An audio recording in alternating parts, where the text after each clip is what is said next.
રાધે રાધે, જય સિયારામ. રાધે રાધે, જય સિયારામ. આપણે શ્રી શ્રી શ્યામ ચરણદાસજી મહારાજનું ચરિત્ર ચાલે છે.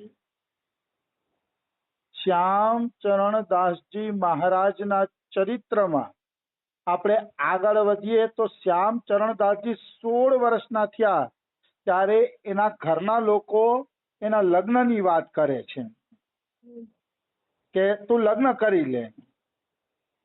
તો શ્યામ ચરણદાસજી સ્પષ્ટ ના પાડે છે કે હું તો કેવળ કૃષ્ણ ભક્તિ જ કરવાનો છું, લગ્ન હું નથી કરવાનો.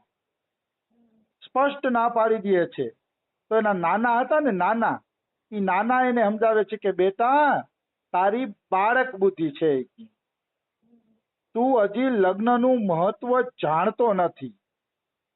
ગરુડ પુરાણમાં એવું લખ્યું છે કે લગ્ન વગર કોઈને ગતિ મળતી નથી, એવું લખ્યું છે ગરુડ પુરાણમાં આવી કે.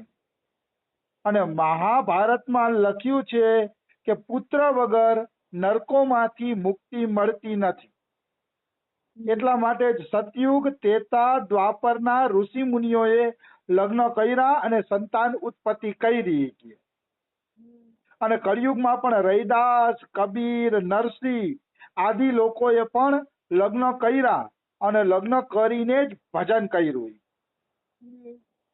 અને કે સુખ દુઃખમાં નારી જ કામ આવે છે, સ્ત્રી જ કામ આવે છે સુખ દુઃખમાં. એટલે બેટા તું લગ્ન કરી લે, હું સગાઈ કરી દઉં તારી. તો રણજીત એટલે કે શ્યામ ચરણદાસજીએ સંકોચ છોડીને નાનાને કીધું. જો નાનાની વાત ખોટી નહોતી. એને જે શાસ્ત્ર પ્રમાણ આપ્યા કે નરસિંહ મહેતા કબીરજી એ ગ્રહસ્થ હતા તો તું લગ્ન કરી લે, વાત સાચી છે. પણ એ કોના માટે છે? જેને સંસાર આગળ વધારીને, પોતાની પેઢી આગળ વધારીને ગ્રહસ્થમાં ભજન કરવું છે, દૂધ અને દહીંમાં પગ રાખીને ભજન કરવું છે, એવા માટે ગ્રહસ્થીમાં જવું ઉત્તમ છે. પણ જેને કેવળ જ ભગવત પ્રાપ્તિ કરી લેવી છે એને સંસારમાં ન જાય તો કઈ ખોટું નથી. બે રસ્તા છે. જો સંસારમાં તમે વયા ગયા છો અને પાછળથી તમને જ્ઞાન થયું તો પણ તમે ભગવત પ્રાપ્તિ કરી શકો છો, નિશ્ચિત ભગવત પ્રાપ્તિ કરી શકો છો, એમાં કોઈ શંકા નથી. અને જો તમારે મતલબ લગ્ન પહેલા જ્ઞાન થઈ ગયું અને સંસારની ઝંઝટમાં જવું જ નથી તો લગ્ન ન કરો તો પણ ચાલે. રસ્તા બે સાચા છે, પણ કોને કેવી રીતે હાલવું ને એ તો એને પોતાને જ ખબર હોય. તીવ્રતમ ભક્તિની વ્યાકુળતા હોય, તીવ્રતમ ભગવાનને મેળવી લેવાની વ્યાકુળતા હોય તો આ લગ્નના બખેડામાં ન પડવું જોઈએ. આવી વસ્તુ છે. અને ભગવાને જોતા હોય ને સંસારમાં રુચિ હોય તો પછી લગ્ન કરો, છોકરા કરો, એમાંય ભજન કરતા જાઓ એટલે ભગવાન ધીરે ધીરે પાર લગાડી દેશે. પાર તો એમાંય લાગી જશો, એવું નથી, પણ એમાં છે ને ખટકા બહુ છે. આવી વસ્તુ છે. તો આપણા શ્યામ ચરણદાસજી મહારાજ તો કેવળ અને કેવળ ભગવત પ્રાપ્તિ માટે આવ્યા હતા. એ ધામમાંથી ઉતરેલી સખી હતા અને કેવળ જગતનું કલ્યાણ કરવા માટે આવ્યા હતા. એ લગ્નના બખેડામાં થોડા પડે, એ લગ્નના બખેડામાં પડી શકે નહીં, કારણ કે આચાર્ય છે. આખો નવો સંપ્રદાય સ્થાપના કરી એમને, સખી સંપ્રદાયની. તો આવડા મોટા આચાર્ય એટલે લગ્નના બખેડામાં એ પડ્યા નહીં અને એને ભક્તિનો પ્રચાર જ કર્યો. તો નાનાએ કીધું કે બેટા લગ્ન કરી લે, લગ્નના ઘણા ફાયદા છે અને શાસ્ત્ર પુરાણના ઉદાહરણ પણ આપ્યા. તો એમણે શું કીધું ચરણદાસજી મહારાજે? તુમ હમ રે સિર પે મહારાજા, તુમ કિરપા સુધરે સબ કાજા. એટલે કહે છે કે હે નાનાજી, તમે તો અમારા મહારાજા કહેવાઓ, કારણ કે આખા ઘરનું સંચાલન તમે કરો છો. કે એટલે મારા માથે તમે મહારાજા બરાબર છો એવો હું સ્વીકાર કરું છું. પણ તુમ કિરપા સુધરે સબ કાજા, તમે કૃપા કરો તો મારા બધા કાજ સુધરે. તમારી કૃપા વગર મારા કોઈ પણ પ્રકારના કાર્ય સુધરવાના નથી. અરુ સબ હમ પર દયા કરીજે, કરન સગાય નામ ન લીજે. તમે બધા કે મારી ઉપર દયા કરો અને ક્યારેય સગાઈ કરવાનું નામ લેતા નહીં. દયા કરો, દયા કરો, દયા કરો. કે ભાઈ હું પોતે સ્વતંત્ર છું, મેં લગ્ન નથી કર્યા, હું એક આનંદનો અનુભવ તો કરું છું કે ભાઈ લગ્ન નથી કર્યા ને એટલે જ્યાં જાવું હોય ત્યાં જઈ શકીએ, આવીએ જાય, તમને કોઈ પૂછવા વાળું નહીં. ટાઈમે ઘરે આવી જાજો ને ટાઈમે આ કામ કરી દેજો ને ઓલું કામ કરી દેજો ને. હું તો 15 વર્ષથી અનુભવ કરું છું. મહેમાનો ભેગો ફરવા વયો જાવ, કથા કીર્તનમાં વયો જાવ, હું વયો જાવ, કોઈ દી મને કોઈ એમ નથી કીધું કે તારા માટે આ કામ પડ્યું છે પ્રિયાસણ તારે આ કામ કરવાનું છે. કોઈ દી 15 વર્ષમાં કોઈ કામ જ નથી કર્યું મેં.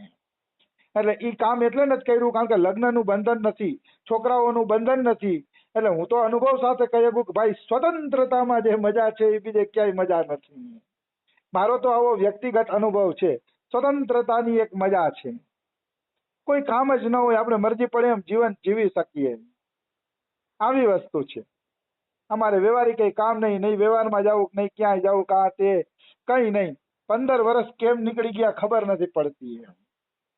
ભગવાનની કૃપા છે, ભગવાનને પ્રાર્થના કે જ્યારે જન્મ આપે ત્યારે આવું ભક્તિમય જીવન આપે અને માયાથી બચાવીને રાખે. માયા બાજુ જાય તો પણ બચાવીને રાખે અને એ બચાવે પણ છે. તો જો મેરી ઈચ્છા બિના લઈ હો તો મોકુ ઘર में नहीं पई हो. જો મારી ઈચ્છા વગર તમે સગાઈનું નામ લેશો કે તો મોકુ ઘર में नहीं पई हो, તો તમે મને ઘરમાં જોશો નહીં, મતલબ હું ઘર છોડીને ભાગી જાય. શ્યામ ચરણદાસજી મહારાજ કહે છે હું ઘર છોડીને ભાગી જઈશ જો તમે લગ્નનું નામ લીધું તો.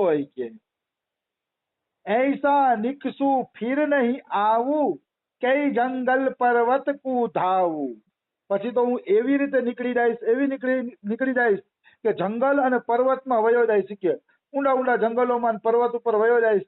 ત્યાં તમે મને ગોતી પણ નહીં શકો, ત્યાં તમે મને શોધી પણ નહીં શકો, એવી જગ્યાએ કે હું ભાગી જાય. મોકુ જગ યહ છલ સાબર સે મૂરખ હોય જો યાસુ પરસે. મને તો આ જગત છલ કપટ જ લાગે છે કે આ જગત બીજું કાંઈ નથી, છલ કપટ જ છે ને. મૂરખ હોય એ આ જગતનો સ્પર્શ કરે, મતલબ જગતમાંથી સુખ ગોતે. મૂરખ હોય. અમારા બાબા તો આજ કેવું કહેતા હતા, એમ કહેતા હતા કે તમે અનંત જન્મો લેવાની છૂટ. કે અનંત જન્મો લેશો ને તોય તમને આ સંસારમાંથી સુખ મળવાનું નથી. અનંત જન્મો લે, તમને એમ થાય એક જન્મ નહીં, બીજા જન્મે સુખ મળશે, ત્રીજા જન્મે. બાબા કે અનંત જન્મ લઈ લ્યો, આ સંસારમાં સુખ નથી. સુખ કેવળ ભગવાનના ભજનમાં છે, એમાં કોઈ એટલે કોઈ શંકા નથી. તુલસીદાસે રામાયણમાં કીધું છે કે તમે રેતીને પીલો અને રેતી પીલતા પીલતા કદાચ તેલ નીકળે તો ઈ વાત હું માની લઉં, પણ ભગવાનના ભજન વગર કોઈને સુખ મળી ગયું હોય તો ઈ વાત હું માનવા તૈયાર નથી, એમ તુલસીદાસજી કહે છે. આવી વસ્તુ છે. એટલે આ જગતમાં કોઈ સુખ છે નહીં, સુખની આશા રાખવી જોઈએ નહીં. જો કોઈ કહે તો મેં નહીં માનું, યાકુ સાંચ હિય નહીં આનું. જો કોઈ કહે કે જગતમાં સુખ છે, લગ્ન કરવા જોઈએ, સગાઈ કરવી જોઈએ, આ તે, તો કે હું એ વાતોને સાચી માનતો નથી. હું તો એવી વાતોને બિલકુલ એટલે બિલકુલ સાચી માનતો નથી. આવી વસ્તુ છે. તો નાના રણજીતની દ્રઢતાને જોઈને મનોમન પ્રસન્ન થયા. મતલબ એના નાનાય જ્ઞાની હતા, એના નાનાય ભક્ત જ હતા. આની દ્રઢતા જોઈને મનમાં પ્રસન્ન થયા કે આ છોકરો ભવસાગર પાર થઈ જવાનો છે, કારણ કે આની અંદર સાચી દ્રઢતા છે, સાચી ભક્તિ છે. નાનાએ જોઈ લીધું એટલે મનોમન પ્રસન્ન થયા અને બહારથી તો મોઢું બગાડ્યું અને સગાઈ વાળાને કહી દીધું ભાઈ તમે પાછા વયા જાવ, અમારો છોકરો સગાઈ કરવાની ના પાડે છે. એટલે સગાઈ વાળા બિચારા બધાય પાછા ફરી ગયા. ક્યાં જાય? રણજીતલાલને લગ્ન કરવા જ નહોતા ને, તો કોણ જબરદસ્તી કરી શકે? નાના પણ સહયોગ કરે છે, નાનાને પણ ગમ્યું, એને આનંદ આવ્યો કે ના છોકરો છે એ દ્રઢ છે ભગવાનના ભજનમાં. ભાઈ એક વાત તો નક્કી છે કે જેના ઘરમાં સંસ્કાર છે એ વ્યક્તિ પ્રસન્ન જ થશે. ભજન કરશે કે સંસાર તરફથી મુંહ મોડી લેશે, તો જેનામાં ભજન છે, ભક્તિ છે, એ પ્રસન્ન જ થશે કે ભાઈ અમે તો ખાડામાં પડ્યા, તમે ન પડો તો સારું જ છે. પણ એની અંદર સાચી ભક્તિ હોવી જોઈએ, નહીતર કાંઈ હાલતું નથી. આવી વસ્તુ છે. 3 મહિના થઈ ગયા છે. રણજીતલાલ એટલે કે શ્યામચરણદાસજી મુલ્લા પાસે ભણે છે, ભણતા ભણતા 3 મહિના નીકળી ગયા. હવે એનું મન ભણતરમાં બિલકુલ લાગતું નથી. ભણતર એને કરડવા દોડે છે કે આવું ભણતર થોડું હોય એમ. આવી વસ્તુ છે. આ તો નાનાને અને માતા પિતાને પ્રસન્ન કરવા માટે એ ભણવા માટે બેસી ગયા. પિતા તો મરી ગયા હતા. ખેર માતાને પ્રસન્ન કરવા અને નાના નાનીને પ્રસન્ન કરવા એ ભણવા માટે બેસી જાતા. હવે આ કપટ વ્યવહાર ક્યાં સુધી? મતલબ નથી ગમતું એટલે નથી જ ગમતું. એટલે ઓલો મુલ્લો સમજી ગયો કે આ ભણવાનો નથી. એટલે મુલ્લો એમ કહે છે કે રણજીતલાલ તું કેમ ભણતો નથી, કે ભણવામાં તું કેમ ધ્યાન દેતો નથી? ત્યારે રણજીતલાલ બોલે છે, નહીં કાજ પઢને સુ હમકુ સબહી ખેલ કહું મેં તુમકુ. કે ભાઈ અમને ભણવાથી કઈ કામકાજ નથી. રણજીતલાલ એમ કહે છે, હું તને બધાય ખેલ કહું કે શું કામ મને ભણવાથી કામ નથી. હમે ચાકરી કરની નાહી જાના નાહી દરબારો માહી. એક એક વાત દિવ્ય છે. અમારા બાબા સાચું કહે છે કે ભક્ત ચરિત્ર સુધાનું પાન કરો, ભક્તોના ચરિત્રોનું પાન કરો, ત્યારે ખબર પડે કે ભક્તોના જીવન કેવા હતા. એમ કે છે હમે ચાકરી કરની નાહી. ભણે તો ઈ કે જેને સરકારી ગુલામી કરવી હોય. નોકરી મળે એટલે માણસો પ્રસન્ન થતા હોય છે, કહો અમને સરકારી નોકરી મળી ગઈ. બેકાર વાત છે. જ્યાં ક્યાંય હાજર થવું, જ્યાં ક્યાંય ચૂંટણીમાં હાજર થવું, વાં હાજર થવું, ફલાણી જગ્યાએ ચાકરી સિવાય કાંઈ નથી એની અંદર. નોકરી મળવી પ્રસન્નતાનું કારણ નથી. ભલે થોડા પૈસા મળી જશે, તમારું જીવન છે એ થોડુંક સુરક્ષિત થઈ જશે, પણ આખી જિંદગી ચાકરીમાં જ વહી જશે. ઘરનાય નહીં રહ્યો, ઘાટનાય નહીં રહ્યો. તાણે તાણે નોકરી કરવી ને હાજરી આપવી ના તેને બેકાર વાત છે. ભજન બરોબર છે એના કરતા. મેં તો નોકરી કરી છે, એમાં કાંઈ સાર નથી. ખાલી હાજી હાજી જ કરવાના અધિકારીઓને, જેમ કે એમ કરવાનું, પૈસા આપો પૈસા દેવાના, હાજી હાજી કરવાની, એમાં કઈ સાર નથી. ભગવાન કોઈને નોકરી કરાવે નહીં, આ બધું ભજન જ કરાવે. સાધુ જીવનમાં જ મજા છે. હમે ચાકરી કરની નાહી જાના નાહી દરબારો માહી. આ એમ કે મારે તો દરબારોમાં જવું નથી, મોટા મોટા રાજાઓના દરબારોમાં જવું નથી કે એટલે મારે ભણવું નથી. ભણે ઈ જેને નોકરી ચાકરી કરવી હોય. દરબ કમા ઘર મેં નહીં રખના હમકુ કછુ કુટુંબ નહીં કરના. મારે કમાઈ કમાઈની કે ઘર ભરવું નથી અને મારે કુટુંબ કબીલો કરવો નથી, તો નોકરી કરવી નથી, કુટુંબ કબીલો કરવો નથી, તો હું શા માટે ભણવું? મારે કે ભણવું જ નથી. રણજીતલાલ મને ગમ્યું. ભણવું એટલું જ જોઈ કે જેટલાથી આપણે આપણા શાસ્ત્રો વાંચી શકીએ. હિન્દી ગુજરાતી અને એ આપણું કમ્પ્લીટ હોવું જોઈએ કે જેથી આપણે શાસ્ત્રો વાંચી શકીએ. મને તો ખુશી એ વાતની છે કે હું આર્ટ્સનો વિદ્યાર્થી હતો. જો આર્ટ્સનો વિદ્યાર્થી ન હોત તો આજે હું બહુ પછતાતો હોત. ભગવાનની બહુ મોટી કૃપા છે કે મને આર્ટ્સનો વિદ્યાર્થી રાખ્યો. મને હિન્દી ગુજરાતીમાં મારી પકડ ફૂલ થઈ ગઈ છે. એ રાધાજીની કૃપા છે. હવે મને અફસોસ નથી કે મને અંગ્રેજી નથી આવડતું.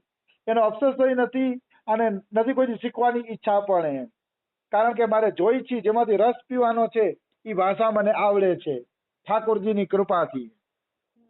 એટલે જેને હિન્દી નથી આવડતું ને એના જીવનને હું હવે જીવન માનતો જ નથી. ભલે અંગ્રેજીમાં ગમે એટલો હોશિયાર હોય, હિન્દી નથી આવડતું એનું જીવન જીવન જ નથી. એ ક્યારેય આપણા શાસ્ત્રો નહીં વાંચી શકે, ક્યારેય આપણા સંતોના જીવન ચરિત્ર નહીં વાંચી શકે. અંધારામાં જ રહેશે. બહુ તો થોડાક પૈસા કમાઈ લેશે, બાકી રહેશે એ અંધારામાં. બેકાર છે એનું જીવન. નિશ્ચિત, એમાં કોઈ શંકા નથી. જે શાસ્ત્રો વાંચી શકતા નથી, ભક્તોના મીઠા મીઠા ચરિત્રો વાંચી શકતા નથી અને રામનું જે ચરિત્ર વાંચી શકતા નથી, એનું જીવન બેકાર છે. એના જીવનમાં છે ને પૈસો આવશે પણ ગુણ કોઈ દી નહીં આવે. કારણ કે ગુણ તો ત્યારે આવે જ્યારે શાસ્ત્રોની કથાઓનું મંથન હોય, ચિંતન હોય, ત્યારે એ ગુણ આવે છે. ત્યાં સુધી કોઈ ગુણ આવતા નથી. પછી કહે છે આખીર હોના હમે ફકીર સીને મેં ચુભા ઇશ્ક કા તીર. છેલ્લે રણજીતલાલ એમ કે છે મારે તો ફકીર થવું છે અને મારી છાતીમાં તો ભગવાનના પ્રેમનું તીર ચૂભી ગયું છે. કે ભગવાનના પ્રેમનું તીર મારા હૃદયની આરપાર નીકળી ગયું છે. એટલે હવે મારે ભણવું